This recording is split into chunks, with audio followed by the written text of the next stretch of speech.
La messe de 6 heures a été perturbée très tôt ce matin par des brigands qui ont envahi l'enceinte de ce lieu de prière, emportant avec eux la rondelette somme de 8 millions de francs CFA à la gérante de l'Economa. Pour avoir plus de détails sur ce braquage dans ce lieu sacré, on va immédiatement aller retrouver sur place Raksha Bassayena et Samuel Bonis pour en savoir davantage.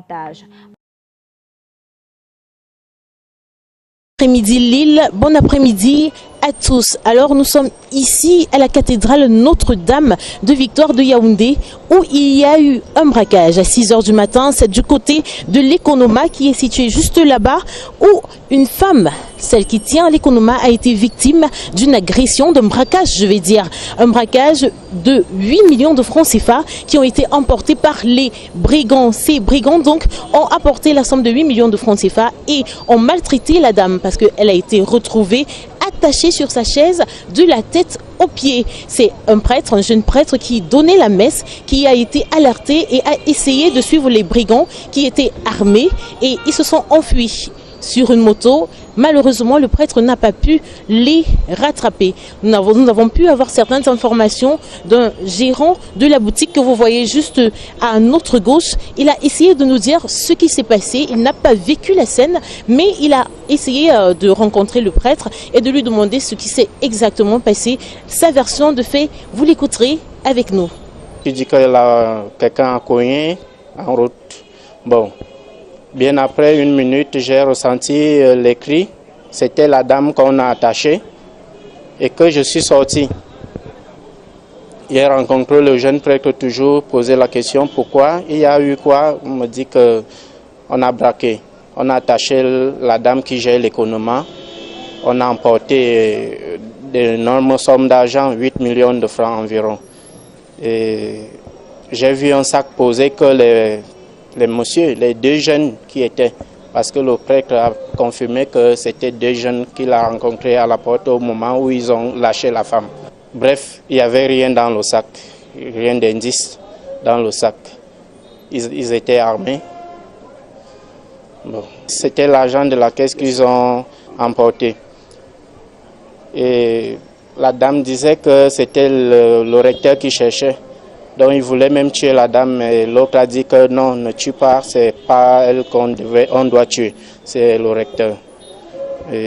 C'est cette information que j'ai reçue après la scène. Il n'y a pas eu de blessés. Elle était juste attachée, bandée partout. Et c'est le jeune prêtre qui sortait de la messe qui est venu sauver la dame.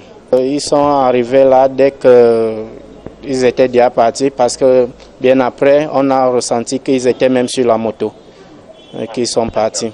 Vous avez écouté avec nous cette triste histoire qui a bouleversé cette journée de mardi à la cathédrale Notre-Dame de Victoire de ce côté de Yaoundé. Nous espérons que les enquêteurs qui étaient sur place vont nous donner la suite de l'histoire et pouvoir rattraper ces brigands qui ont fait du mal à ces fidèles. Alors, nous vous renvoyons l'antenne du côté de Douala-Lille. Merci Raksha. À votre suite, un communiqué a été signé du responsable de la communication de la cathédrale au sujet du braquage donc à la cathédrale Notre-Dame des Victoires de Yaoundé ce mardi 17 décembre 2019. Ce matin du 17 décembre 2019, vers 7h20 du matin, des deux individus ont pris d'assaut le bureau de la caissière de la cathédrale de Yaoundé, Madame Biloa Nikez, épouse Atangana, qui venait d'arriver pour débuter son office. Les 10 individus, enfin d'être à la recherche du change pour s'en prendre à elle en la ligotant, saccageant son bureau et emportant ses effets personnels ainsi que le contenu de différentes caisses. Et toujours le communiqué précise que l'archevêque de Yaoundé, en saluant le courage, la foi et la probité de Madame Biloa Nikez, épouse Atangana, rassure l'opinion nationale qu'à l'heure actuelle, elle est saine et sauve. Par ailleurs, aucun prêtre ni autre fidèle n'a été l'objet de quelque sévice que ce soit. Il déplore de tels comportements qui relèvent d'une autre époque et appelle les auteurs de ces forfaits à la conversion en ce temps de l'Avent. Nous reviendrons certainement sur ce communiqué qui nous vient donc de la cathédrale à Yaoundé. Et ces malfrats ont peut-être besoin d'écouter la voix de Dieu.